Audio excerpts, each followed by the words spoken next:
ஜெய் ஸ்ரீ ராமகிருஷ்ணா. அனைவருக்கும் வணக்கம். உலக யோகா தினம் என்பது நமது இந்திய பாரம்பரியத்திற்கு உலக அரங்கில் கிடைத்த ஓர் உன்னதமான அங்கீகாரம். உலக மக்கள் இன்று நமது சனாதனமான சமயத்தின் யோகக்கலையை தேடி தேடி கற்கிறார்கள். லட்சக்கணக்கான மக்கள் ஆசனங்களையும் மூச்சு பயிற்சியையும் செய்து ஆரோக்கியமாக தங்களை வளர்த்துக் கொள்கிறார்கள். யோகாசனங்களை நல்ல முறையில் செய்தால் தனி மனிதன் மகிழ்கிறான். வீட்டில் ஆனந்தம் தாண்டவமாடுகிறது. அதன் பிரதிபலிப்பாக நாட்டின் மகிழ்ச்சியும் முன்னேற்றமும் அதில் அடங்கியுள்ளது. தனி மனித தகுதியான வளர்ச்சி தானே தாய்நாட்டின் உண்மையான வளர்ச்சி என்பது. அந்த வளர்ச்சிக்கு யோகக்கலை கூறும் வழி என்ன என்பதை பற்றி சிறிது யோசிப்போம். யோகக்கலை உடல் தகுதி மற்றும் ஆரோக்கியத்தை மட்டுமே வளர்க்கும் ஒரு விஷயமாக நமது பாரம்பரியம் கூறவில்லை. மாறாக ஆசனம் என்பது யோகக்கலையின் ஓர் அம்சம். யோகம் என்பது பல்வேறு பொருள்களை கொண்டது, பல்வேறு நிலைகளையும் கொண்டது. மனிதன் முன்னேற முன்னேற அவன் யோகத்தில் நிலை பெற அவன் அடையும் அற்புதங்கள் அளவற்றவை. யோகி என்பவன் கண்களை எங்கோ விரித்து பார்த்து நாம் காணாத ஒன்றை கண்டுகொண்டிருப்பவன் என்று நினைப்பதெல்லாம் யோகம் அல்ல. இன்னும் சிலர் யோகம் என்றாலே அதிர்ஷ்டம் என்று புரிந்து கொள்கிறார்கள். ஆனால் யோகத்தை பற்றி பகவத்கீதை பலவாறாக நாம் செயல்படுத்தும் வகையில் விளக்குகிறது. எல்லோரையும் சமமாக பார்ப்பது, சமமாக நடத்துவது, அந்த மனப்பாங்கு சமதிருஷ்டி, அது யோகம் எனப்படும். யோகம் என்பது எல்லா நிலைகளிலும் நமது மனதை சமமாகவும் சீராகவும் அமைதியாகவும் விழிப்புடனும் வைத்திருப்பது சமத்துவம். யோகம் உச்சதே. நீங்கள் செய்யும் காரியங்களில் நீங்கள் வெளிப்படுத்தும் செயல்திறன் யோகம் எனப்படும். வேடிக்கையாக ஒன்று சொல்வார்கள். ஒரு கழுதையின் படத்தை போட்டு அதற்கு கீழ் என்னை பார் யோகம் வரும் என்று எழுதப்பட்டிருக்கும் படத்தை நீங்கள் பார்த்திருப்பீர்கள். அதன் உண்மையான பொருள் நமக்கு விளங்காவிட்டாலும் அதில் ஒரு முக்கிய பொருள் உண்டு என்பதை நாம் மறக்கக்கூடாது. அது என்னவென்றால், எதை செய்தாலும் நாம் நம் மனதையும் அறிவையும் செலுத்தி சிறப்பாக செய்தால்தான் அது சரியான செயல் ஆகிறது. இதற்கு மாறாக எந்திரம் போன்று உடலால் மட்டும் செயல்களை செய்து மூட்டை தூக்கும் ஒரு பிராணியாக, ஓ மனிதனே, நீயும் என்னை போல் இருந்து விடாதே என்று அந்த கழுதை நமக்கு சொல்வதாக புரிந்து கொள்ளலாம். ஒவ்வொரு செயலிலும் செயல்திறனும் மக்களுக்கு நற்பலனும் ஏற்பட்டால்தான் அது யோகம் எனப்படும். அதனால்தான் நமது தேசிய கவி சுப்பிரமணிய பாரதியார் ஊருக்கு உழைத்திடல் யோகம் என்று யோகத்தை அனைவருக்கும் புரியுமாறு வரையறுத்தார். யோகம் என்பது தன்னலமற்ற மக்கள் சேவை. சுவாமி விவேகானந்தர் அதனை கர்மயோகம் என்கிறார். இறைவனுக்காக செய்யும் போது அது பக்தி யோகம், மக்களுக்காக செய்யும் போது கர்ம யோகம் எனப்படுகிறது. நன்றாக சிந்திப்பதன் மூலம் நமது எல்லையற்ற ஆற்றலை உணர்வது ஞான யோகம் எனப்படுகிறது. யோகம் என்பது மனதில் ஓயாமல் தோன்றும் சித்த விருத்திகளை, சங்கல்ப விகல்பங்களை, அதாவது மனது எடுக்கும் குழப்பமான பல்வேறு தோற்றங்களை தடுத்து நம் மனதை ஆண்டவனிடமோ அல்லது ஆன்மாவிடமோ வசப்படுத்துவது, அதுதான் யோகம் என்கிறது பதஞ்சலி யோக சூத்திரம். தன்னை அறிய தனக்கொரு கேடில்லை என்று மனிதன் என்ன செய்து தீர வேண்டுமோ அதனை திருமூலர் திருமந்திரத்தில் அருமையாக செப்புவார். தன்னை அறிவது, அதாவது ஆத்மபோதம் என்பது வேதாந்த கிரந்தங்களில் பலவாறாக கூறப்படுகிறது. அதனை சுருக்கமாக தெரிந்து கொள்வோமா? சனாதனமான இந்து சமயம் கூறுகிறது, ஒவ்வொரு மனிதனிடமும் 5 அருமையான அரும்பெரும் செல்வங்கள் ஆண்டவனால் வழங்கப்பட்டிருக்கின்றன. அவை என்னவென்று தெரியுமா? 1 உடல், மனம், புத்தி, பிராணன் மற்றும் ஆன்மா. இந்த 5ம் அனைவருக்கும் உள்ளன. ஆனால் ஒவ்வொருவருக்கும் ஒவ்வொரு நிலையில் விதவிதமாக அவை செயல்படுகின்றன. இந்த 5 அம்சங்களையும் ஒருவர் முறையாக வளர்த்து கொண்டால் அவர் பூரண மனிதர் அல்லது நல்ல யோகி எனப்படுகிறார். அதைத்தான் இந்திய பாரம்பரிய யோகம் நமக்கு கற்றுத்தருகிறது. உடல், மனம், புத்தி, உயிர் மூச்சான பிராணன், உயிர் அல்லது ஆன்மா பற்றிய அறிவு மற்றும் அனுபவங்கள் நமது குருகுல பாரம்பரிய கல்வி முறையில் நிறைந்திருந்தன. ஆனால் காலத்தின் கோலம் நாம் இன்று நமது பள்ளிகளில் மட்டுமல்ல, கல்லூரிகளிலும் இந்த ஐந்தினை பற்றி அறிந்து கொள்ள வாய்ப்பு ஏதும் இல்லை.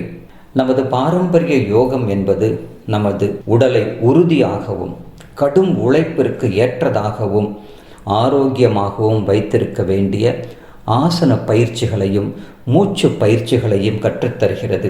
யோக பயிற்சி நமது மனதை தெளிவாகவும் விசாலமாகவும் கருணை மிக்கதாகவும் வைத்திருக்க உதவுகிறது.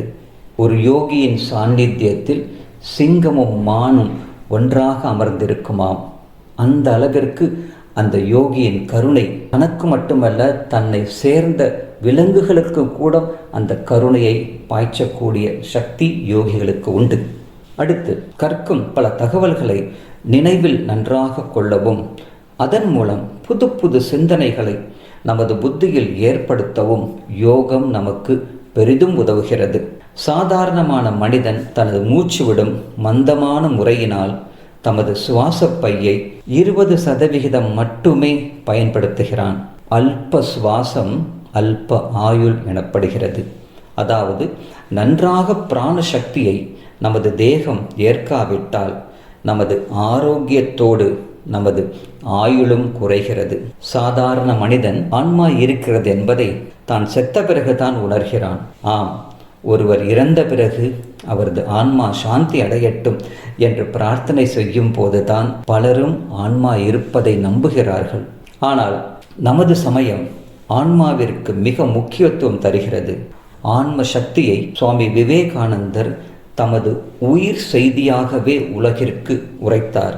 அவர் கூறுகிறார், ஒவ்வொரு ஆன்மாவிலும் தெய்வீகம் நிறைந்துள்ளது. இதன் பொருள், ஒவ்வொரு மனிதனிடமும் அளவற்ற சக்தி நிறைந்திருக்கிறது. இந்த சக்தியை, இந்த தெய்வீகத்தை வெளிப்புற மற்றும் அகத்து இயற்கையை நாம் அடக்குவதன் மூலம், கட்டுப்படுத்தி சீராக வைத்திருப்பதன் மூலம் நமக்குள்ளே இருக்கும் தெய்வீகத்தை வெளிப்படுத்துவதே நமது நோக்கம். செயல் செய்வது அல்லது பூஜை புரிவது அல்லது நமது பிராணனை கட்டுப்படுத்துவது அல்லது தத்துவ ஆராய்ச்சி, இவை எல்லாமே கர்ம, ஞான, பக்தி, ராஜயோகங்கள். சுவாமி விவேகானந்தர் கூறும் இந்த 4 யோகங்களாக இருக்கின்றது. அவர் கூறுகிறார், செயல் செய்வது அல்லது பூஜை செய்வது அல்லது பிராணனை, உயிர் மூச்சை சீரமைப்பது அல்லது தத்துவ ஆராய்ச்சி செய்வது, இவற்றில் ஒன்றோ அல்லது பலவோ அல்லது எல்லாவற்றிலுமோ இதனை செய்து சுதந்திரமாக இருப்பதுதான் சமயத்தின் ஆன்மீகத்தின் சாரமான செய்தி என்கிறார் சுவாமி விவேகானந்தர். ஆண்டுக்கு ஒரு முறை மட்டுமே யோகா தினத்தை கொண்டாடாமல், அன்பர்களே, இனி ஒவ்வொரு நாளும் நீங்கள் ஒவ்வொரு கணமும் யோகிகளாக விளங்க வேண்டும் என்பதுதான் சுவாமி விவேகானந்தர் போன்ற பல துறைகளில் உள்ள யோகிகள், மகான்கள் நமக்கு வழிகாட்டுகிறார்கள். மனிதனின் 5 உன்னதங்கள், உடல், மனம், புத்தி, பிராணன், ஆன்மா, இவையெல்லாம் எவ்வாறு செயல்படுகின்றன, இவற்றின் முக்கியத்துவம் என்ன என்பதை ஓர் உதாரணத்தின் மூலம் நாம் புரிந்து கொள்ள முடியும். ஆன்மா அல்லது உயிர் எனப்படுவது ஓர் அரசர் என்று கற்பனை செய்து கொள்ளுங்கள். அரசருக்கு ஒரு மந்திரியும் தளபதியும் இளவரசனும் பரிவாரங்களும் மிக அவசியமானவை. அரசனுக்கு மந்திரி எப்படியோ அப்படியே மனிதனுக்கு நல்ல புத்தி முக்கியத்துவம் வாய்ந்ததாக இருக்கிறது. விவேக புத்தி என்பார்கள். நல்லது, கெட்டது, நித்தியம், அனித்தியம், விவேக வைராக்கியம் போன்றவை எல்லாம் புத்தி நமக்கு புகட்டும் பாடங்கள். அடுத்து, ஒரு நாட்டின் தளபதியின் கவனம் எல்லா இடங்களிலும் எல்லா மனிதர்களிடமும் இருக்க வேண்டும். அதுபோல் நமது உடலெங்கும் பிராணன் நல்ல முறையில் இயங்கி, உயிர் மூச்சு நமக்குள் நல்ல முறையில் இயங்கினால் உடலையும் உள்ளத்தையும் வீரியத்துடன் வைத்திருக்க முடியும். தளபதி தைரியசாலியாகவும் தெளிவாகவும் இருந்தால்தான் தாய் நாட்டை காக்க முடியும். அடுத்து, அரசனுக்கு இளவரசன் போல் மனிதனுக்கு மனம் விளங்குகிறது. மனம் செம்மைப்பட்டிருந்தால்தான் மனிதன் மேம்படுவான். மனதை பிரசன்னமாக மகிழ்ச்சியாக வைத்திருப்பதற்கு யோகம் நமக்கு கற்றுத்தருகிறது. உடலை வளர்த்தேன் உயிரை வளர்த்தேனே என்று திருமூலர் குறிப்பிடுவது போல் இந்த 5 உன்னதங்களை உணர்ந்தால் நீங்கள்தான் உத்தமர். தஸ்மாத் யோகி பவ. அதனால் அர்ஜுனா, நீ யோகியாக இரு என்பது கீதையில் ஸ்ரீ கிருஷ்ணர் அர்ஜுனனுக்கு மட்டுமல்ல நமக்கு அருளும் ஆசிர்வாதம். அந்த ஆசிர்வாதத்தை நாம் அனைவரும் பெற்று முழு மனிதர்களாக யோகிகளாக மலர வேண்டும் என்று உங்களுக்காக இந்த சர்வதேச யோகா தினத்தில் பிரார்த்தனை செய்து கொள்கின்றேன். ஹரி ஓம். ஸ்ரீ ராமகிருஷ்ண அர்ப்பணமஸ்து.